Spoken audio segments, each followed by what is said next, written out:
Well, hello, everybody. I always do a Thanksgiving or just any holiday, really. I'm looking for an excuse to do a video, whether it's Happy Thanksgiving, Happy Mother's Day, whatever. I get a little bit addicted to this whole YouTube thing, and holidays are a good reason to make a video. Although this Thanksgiving, I forgot, I came home, I was on fire patrol. It was a very cold evening. I'm very addicted to making fires right now as well. Cut down this huge birch tree in the front yard this year. It's time to burn that sucker. So, what got me thinking, what I would have talked about this year for the Thanksgiving special would have been while I was over at my mom's for Thanksgiving. My sister mentioned this neighbor we used to have, Marjorie. Still lives in the same house, apparently. And that just kind of got me thinking about the neighborhood. And then I was talking to Mary, and I was like, wow, I think I could name it. We lived on a cul-de-sac. I could name every single neighbor around. And I don't know how, I think that's maybe more rare now. Like nobody moved from the time I think we were the first people to move. Like I lived there from birth until like 13. Yeah, 13 years old. My brother and sister were a couple years older than me. They lived there their whole lives. And nobody ever moved my whole life there unless it was before I could remember, first 3 or 4 or 5 years or something.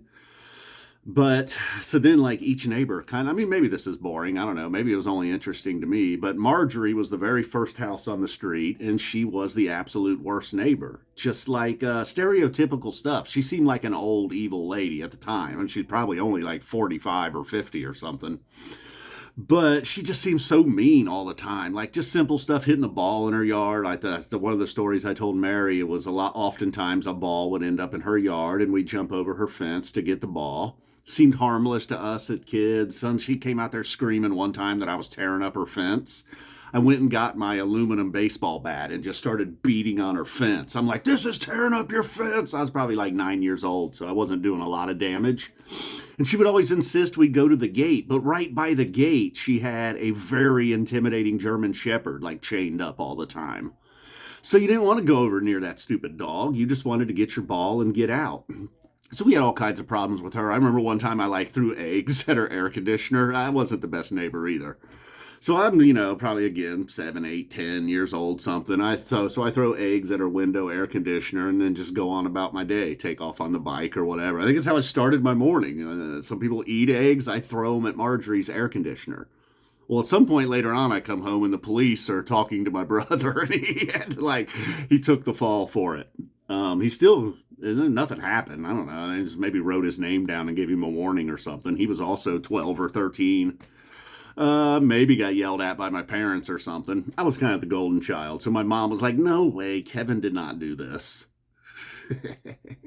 So anyways, that was Marjorie, and she was just awful and mean. And her husband Dave was much cooler. Dave lost a leg. He was into like hot rod racing. What do you call that? Like NHRA type stuff. Drag racing. He was a drag racer. And even with the one leg, he still had the car over there. He just didn't race anymore. But every now and then he'd rev it up, and it was so annoying. It was like the loudest engine you've ever heard in your life, like right next door in his garage. So that's Dave and Marjorie. Dave was cool. Oh, they also had a son who died young. That was pretty unfortunate. Kind of blame Marjorie, probably. So then there was us. We were the normal family. I don't know what the neighborhood thought of us. They probably were just like, I don't know. That's that family with those three annoying kids, the basketball and just everything. Yeah, I don't know what they thought of us. And then next door on the other side of us was Steve and Rita. They were a cool family. They had a daughter late in life. Like this was, for being a long time ago in the late 90s or something, Rita having a kid, maybe not the late 90s. Rita was like 40 when she had her baby. So I just remember that being a really big deal. She was very premature, like months premature. And then that little girl, I just remember she had some not health issues, but like vision problems, wore real thick glasses as a little girl. Always blew this damn whistle. I don't think that had anything to do with the premature birth or anything. And Steve, he worked a lot. He was kind of grumpy. I remember one time I was like throwing dirt balls outside of his house. I don't know, I was just a kid. I was bored. I was just like, oh, look at this. I can kind of take this mud and turn it into balls. And I was throwing it at his house. Well, he must have been sitting right on the other side of the wall, and he heard it, and he came out there and yelled at me. He was like, throw them at your house. I'm like, all right, fair point. My first argument was it's just dirt. I'm just throwing dirt balls at your house, man. What's the problem? It's brick. So then next to Steve and Rita were the Rogers. Very weird family, the Rogers. They were the one family that didn't really they kind of kept to themselves. They didn't have any other friends in the neighborhood. There were some neighborhood cliques. Everybody was somewhat friendly with everybody. They did pass out candy on Halloween, however, but mostly they just stuck to themselves. They were a little bit older than like my parents and most of the people. The guy, Mr. Rogers, he kind of looked like George the Animal Steel. He never wore a shirt. He was always outside shirtless, real hairy chest and back and shoulders.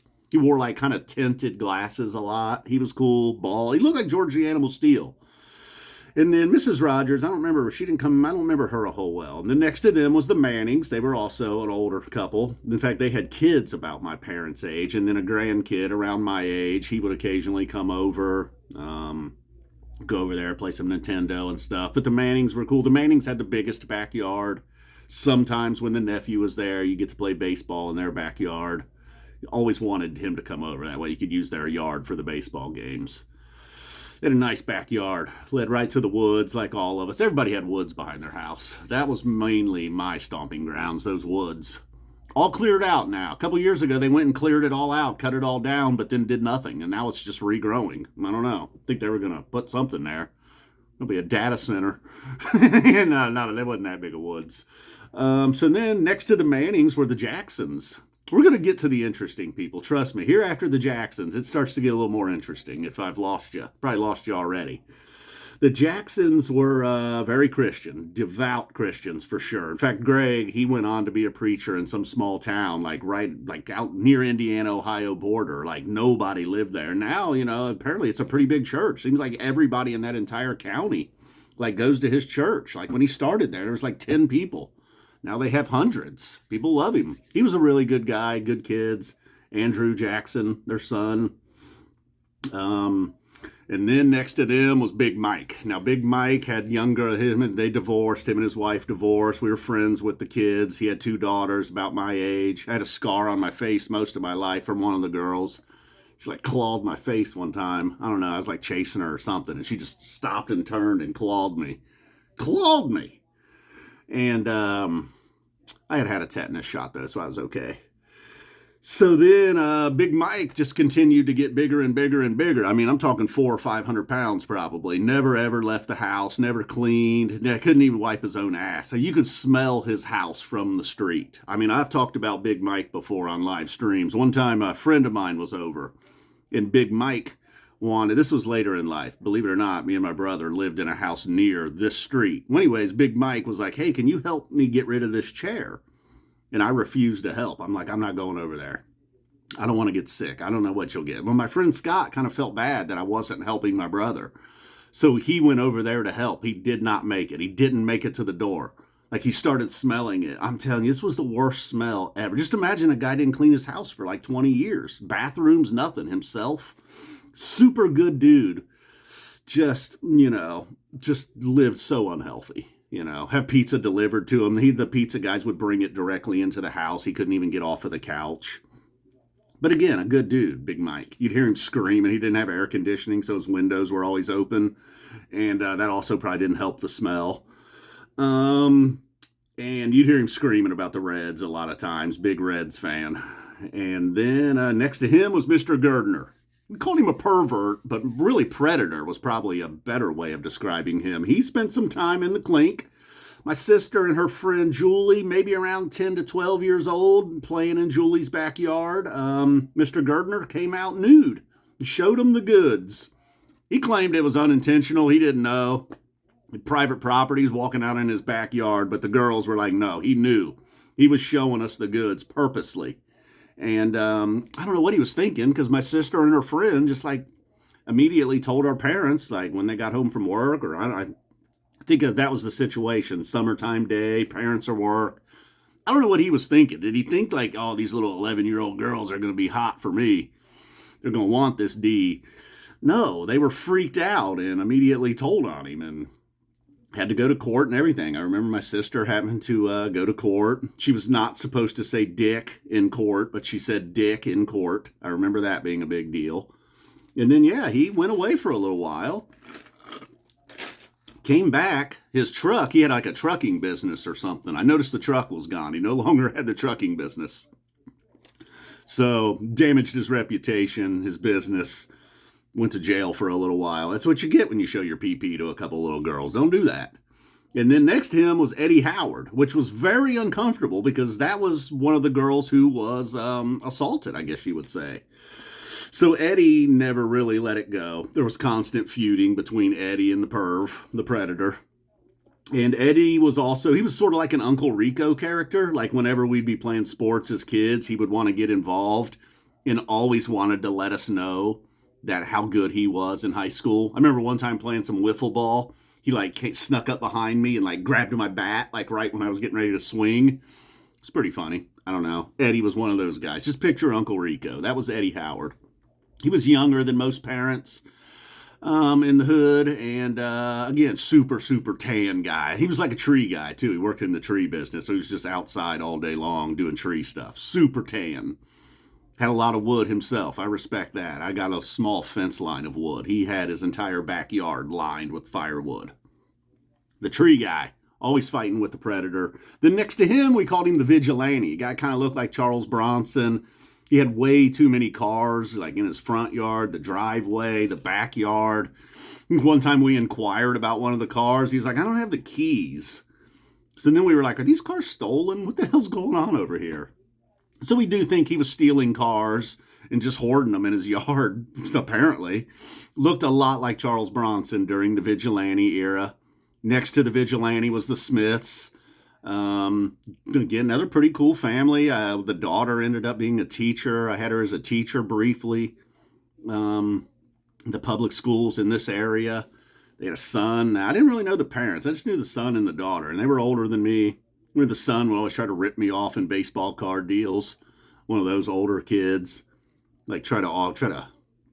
One time he traded me a all beat to hell George Brett rookie for a Tony Gwynn rookie. Now both of them pretty much worthless at this point. Although that's probably not true. George Brett, I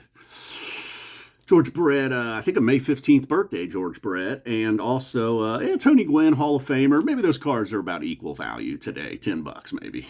I don't know. I got screwed on the deal at the time, though. And then next to the Smiths were the Johnsons. Now, this was Rita. I mentioned Steve and Rita. This was Rita's parents.